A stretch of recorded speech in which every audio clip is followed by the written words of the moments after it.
So if you're new to the channel, I call all my subscribers dragons. Was smoking all my dragons, divine, righteous, almighty, greats, overachieving, never slacking. We got the Black Forest family. This has been highly recommended. A lot of people have been telling me, react to the Black Forest family, react to the Black Forest family, as well as others that I'm definitely going to get to because I pay attention to the recommendations. So in this video, we got driving Germany versus USA. This surprised us. Okay, so the original link will be in the description. Hit that like button, hit that subscribe button, hit that notification bell if you wish, and if you want more. And with that being said, we're going to hop right into this. Black Forest family, let's go.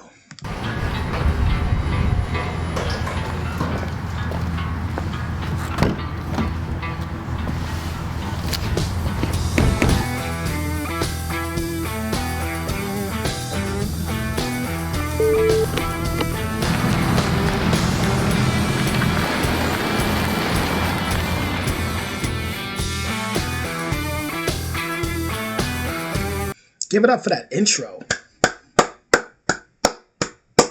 Give it up for this intro, this epic high definition intro. Look like they got the drone in here and all that.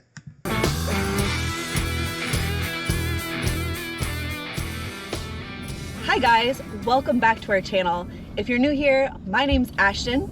I'm Jonathan. And along with our son Jack in the back seat, we're the Black Forest family. Now, we've lived in Germany for quite a number of years and driven a lot of miles and kilometers in this country.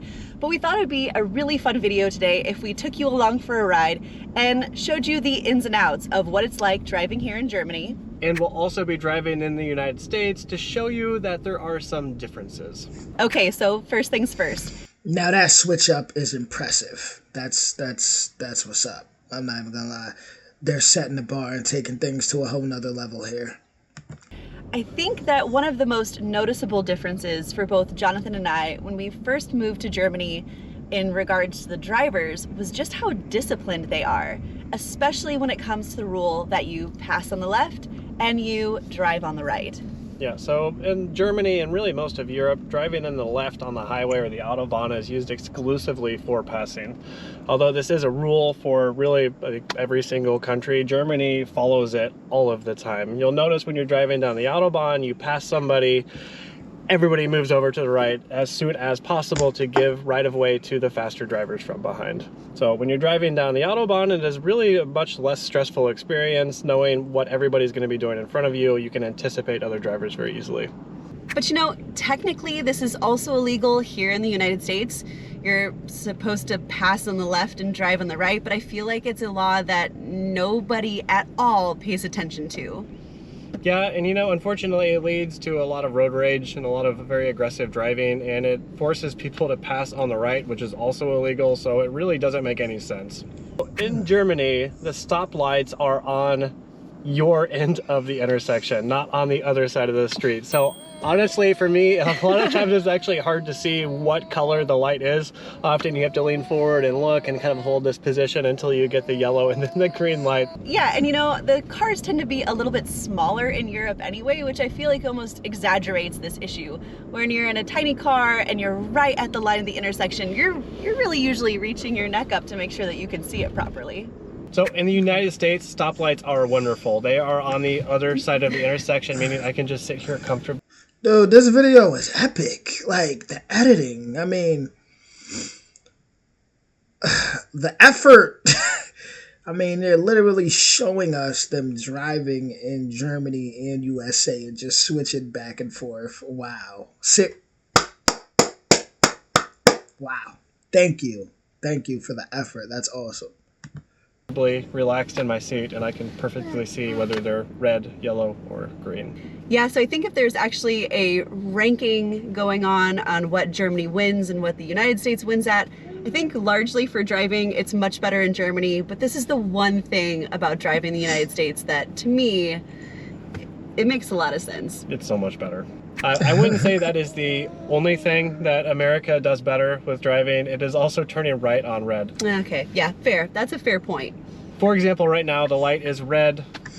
Surprisingly, I was not expecting them to say that. You know, I thought that Germany would just everything would have been better as far as driving.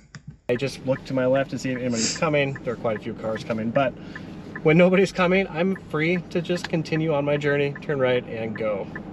Look at that, the light is red. I am free and clear to go. Nobody's coming. I'm not crossing traffic. I'm not getting in anybody's way. Why is this not something that other countries pick up? It seems perfectly safe to me. Americans beware. You cannot turn right on red unless otherwise indicated. So if you come up to a red light, nobody's coming, you just have to sit and wait. I personally don't think Americans would really be able to handle that like that, especially like in America. It's a lot of that rush mindset. You know, people just want to go. They want to go. They don't want to wait. Anything they could, any quick, you know, they're gonna take it. So next up on our list are the rules of the road. And in Germany, these rules are followed to the T. Yeah, so not following the rules of the road will either get you a steep fine from the Polizei or a stern warning from the other drivers, whether it's honking or yelling at you, or my personal favorite, yeah, they'll be sure to let you know when you mess up. So let's be honest, turn signals in the United States are optional and speed limits are just suggestions. And yeah, the left lane is often just a cruising lane. It's not a passing lane like it was originally intended. Yeah, I'd like to think that there are some really great drivers in the United States, but to be honest, sometimes the rules are more or less just guidelines. The code is more what you call guidelines than actual rules. So in Germany, it is very important to be observant and keep an eye out for speed cameras because they are often placed all throughout the city. In addition to like the fixed speed cameras, it is also possible that the police will have vans that they set on the side of the street, and those vans will have cameras inside of them, and they will also set out cameras Damn, Germany, y'all not playing out there at all. randomly out on highways or roads, also connected to a van, and if you're speeding, they'll get a picture of you. That picture will come to you in the mail. However, in the United States, you kind of have to be like on spy mode all the time, looking out for cop cars, seeing if they're doing any radar shooting, because oftentimes, especially on the highway, they will pull off into a small little nook and sit there with their gun, or they're like wait on the other side of a hill waiting for you to come back down the other side. Or behind a building. There's always somebody there. At Yes. least in your mind, you think there's somebody there. Yeah, totally different, but yeah, it happens all the time. Yeah, and then they'll basically chase you down, lights and sirens, give you a ticket. I guess I was going about 65 tops. 7 miles an hour. And normally when I stop people, they pull onto the shoulder. Okay, so don't get me wrong. You can definitely find SUVs and large vehicles in Germany. But in comparison to the United States, I would say that here they are far fewer and much harder to find. Yeah, on average, the vehicles here are far smaller than the United States, and it's really offset by a lot of smart cars and compact sedans, things like that. And the car we're in right now, which is a wagon, is actually probably the most popular. So we get it. Everything is bigger in the United States. The houses, the people to some extent, and the cars are definitely no exception. Yeah, in the United States, they're often massive The people to some extent. trucks, massive SUVs, and it's not just having a truck that's enough. Many people will modify the trucks, lift them, put bigger tires on them, all over the place. You'll see this everywhere.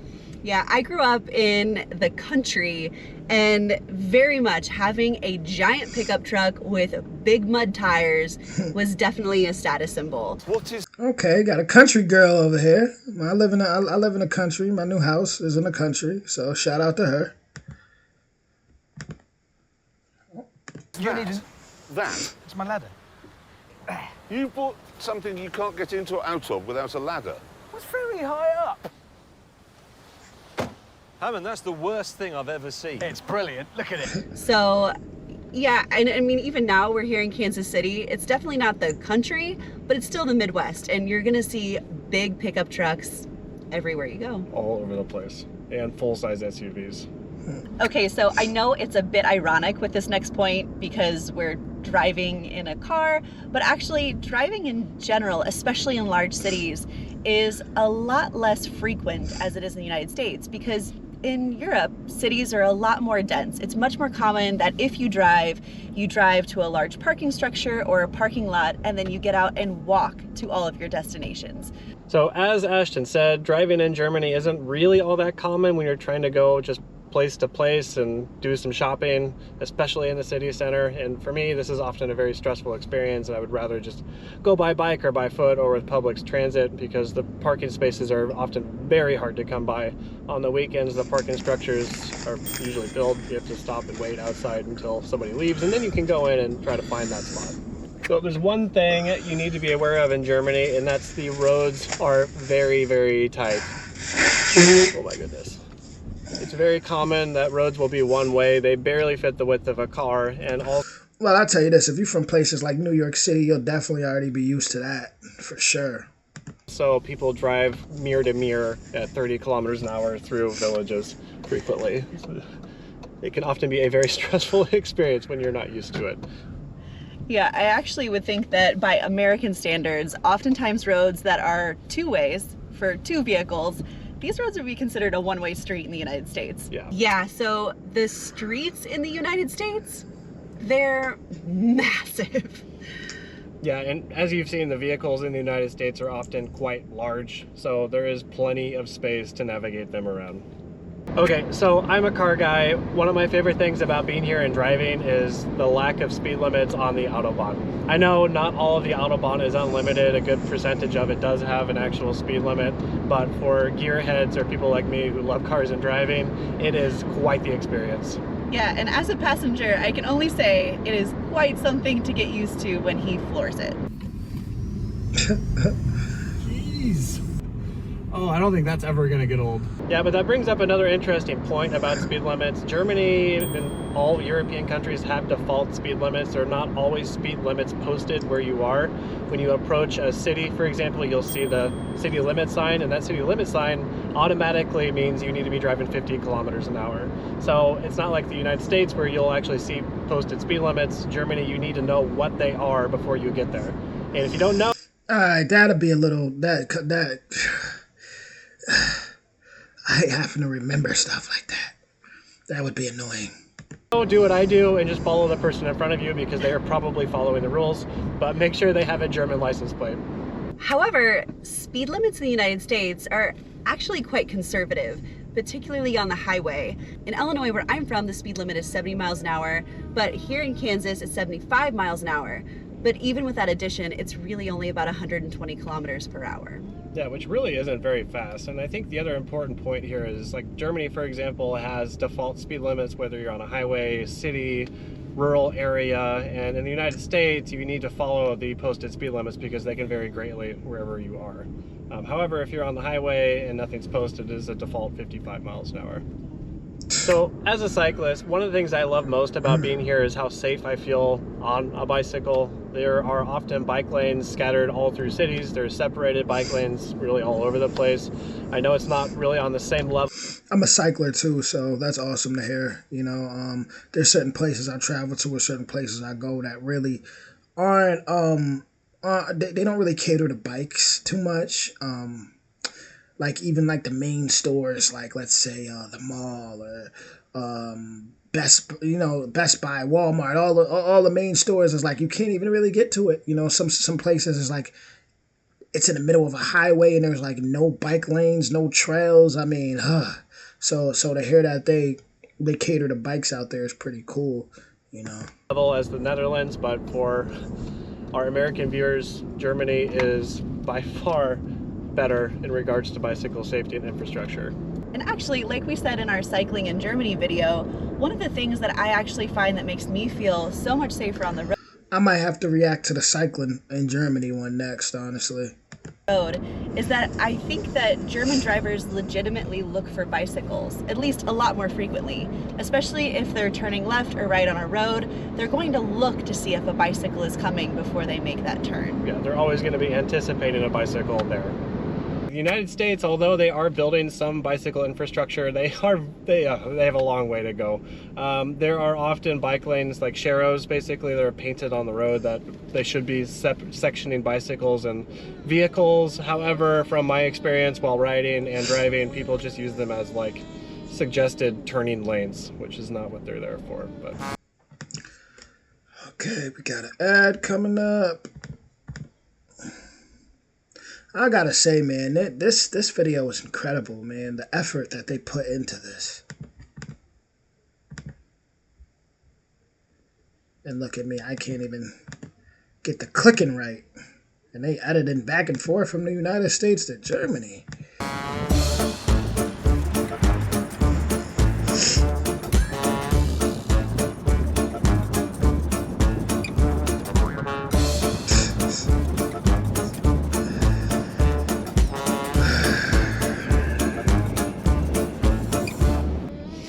long way to go, I would say. Okay, so probably one of the other things that we've really noticed as Americans driving in Germany is this situation right here. We're pulling up to a four-way stop, and in Germany, rather than having a stop sign, it is rechts vor links. So the person on the right has right of way. Now, of course, in Germany as well, they have a lot of roundabouts. Every once in a while, you will see a stop sign. But this etiquette of approaching an intersection and always giving right of way to the person on the right was actually something that was quite new for us. So United States has four-way stops or three-way stops with stop signs, and the way these work is you race to the stop sign, the first person there gets to go first. That's basically it. Yeah, I'd like to say that driver's education taught us that there is an etiquette to this, but in reality, it's usually either whoever is there first gets to go first, or what happens more frequently, the person with the bigger car forces their way into first place. Yeah, and these intersections will almost always have stop signs. Like, that's an important thing to point out too.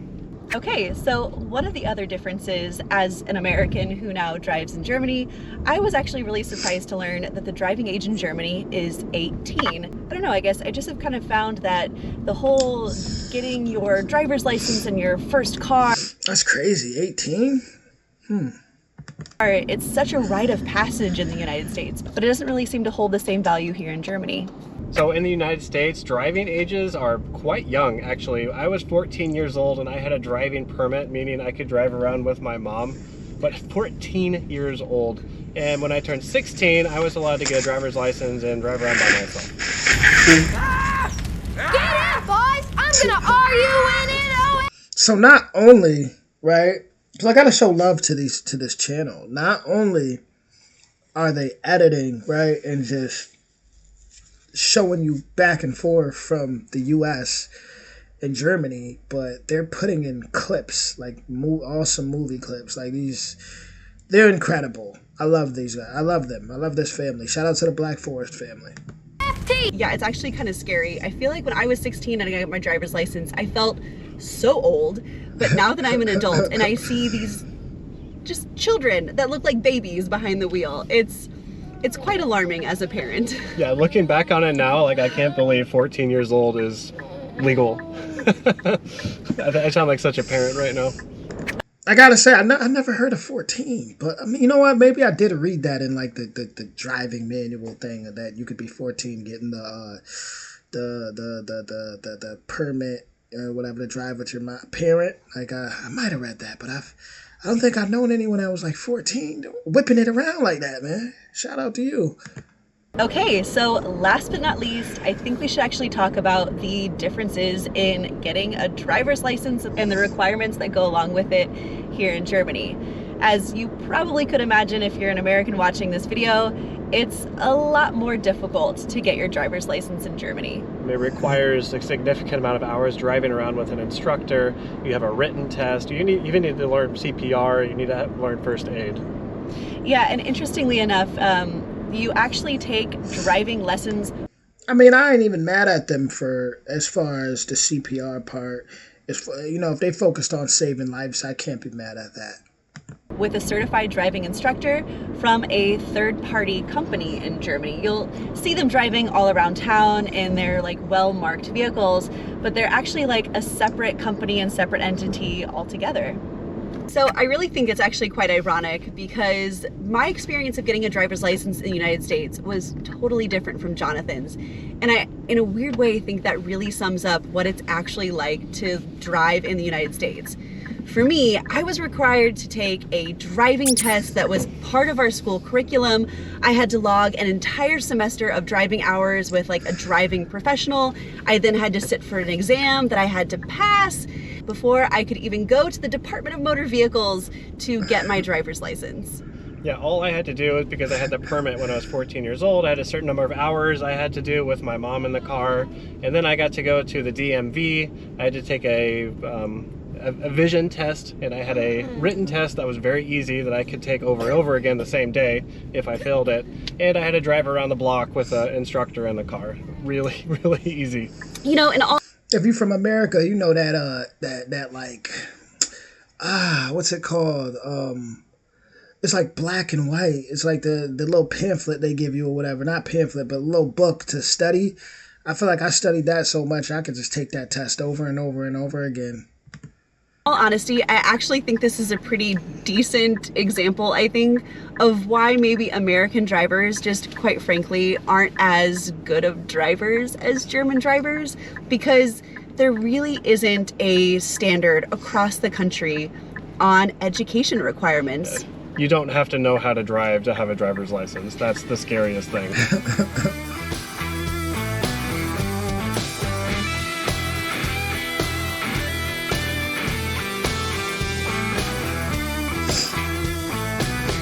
All right, guys, thank you so much for riding along with us today on this video. There's definitely some crazy people on the roads in America, especially certain states. I mean, you're definitely going to see a lot of crashes out in America. That's in your lifetime. You will see a lot of crazy stuff. I've personally been hit, you know. I'll save that to the end. Video. We hope that you found it to be kind of fun to just see what the differences between driving in Germany and driving here in the United States exactly are. Yep, and if you liked what you saw today, be sure to hit that thumbs up button. And for more content from the Black Forest family, hit that subscribe button. So, until next time. Bis bald. Tschüss!